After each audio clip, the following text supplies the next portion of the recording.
வணக்கம். என் அருமை சொந்தங்களே, என் விஸ்வகர்மா உடன்பிறப்புகளே, நாளைய பொழுது நல்ல பொழுதாக விடிய அந்த ஆண்டவனை வேண்டிக் கொண்டே சில தினங்களுக்கு முன்பு மத்திய அமைச்சர் நிர்மலா சீதாராமன் அவர்கள் விஸ்வகர்மா யோசனா திட்டத்தை பற்றி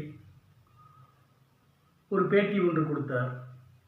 அந்த பேட்டியில் 18 தொழில் செய்பவர்கள் விஸ்வகர்மா என்று அதில் குறிப்பிட்டுள்ளார். விஸ்வகர்மா என்பவர் யார் என்று அவருக்கு முழுமையாக தெரியுமா என்று தெரியவில்லை. விஸ்வகர்மா என்பவர் படைக்கும் தொழிலை முதன்மையாக கொண்டவர். அவர் வழி தோன்றிய நாங்கள் ஐந்தொழில் புரியும் விஸ்வகர்மாவாக உலகம் முழுவதும் படைக்கும் தொழிலை மேற்கொண்டு வந்து கொண்டிருக்கிறோம். அதாவது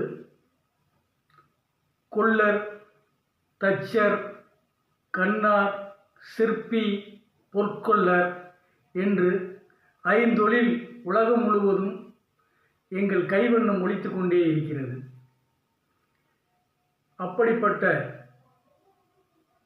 இந்த பாரம்பரியமான சமுதாய மக்களை எங்கள் குலகுரு விஸ்வகர்மா அவர்களில் தோன்றிய எங்களை இழிவுபடுத்தும் விதமாக மத்திய அமைச்சர் நிர்மலா சீதாராமன் அவர்கள் ஒரு பேட்டி கொடுத்ததில் எங்கள் சமுதாய மக்களுக்கு மனவேதனை அளிக்கிறது.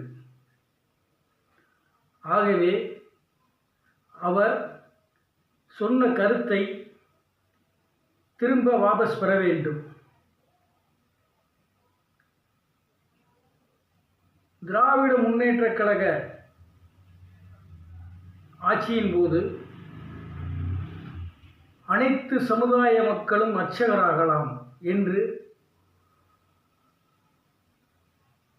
ஒரு தீர்மானம் சட்டசபையில் நிறைவேற்றப்பட்டு அது அமலுக்கு வந்தது. அப்போது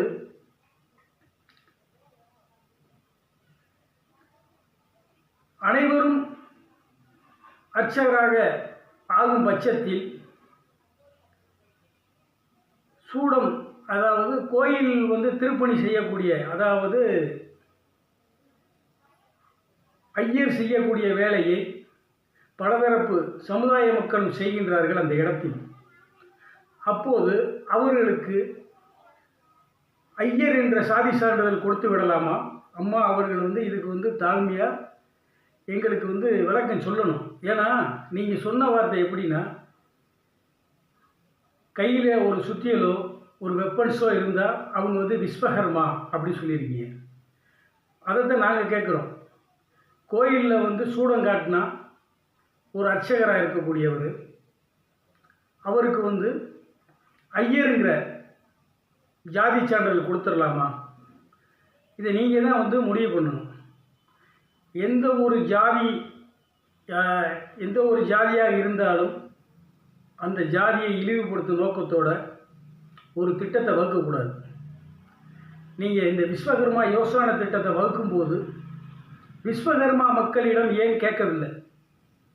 அவங்களுடைய அபிப்பிராயத்தை நீ கேட்கணும். ஏன்னா இதில் 18 தொழிலை கொண்டு வந்திருக்கீங்க. அவங்க பார்க்கக்கூடியது 18 இல்லை, வெறும் 5 தொழில் தான்.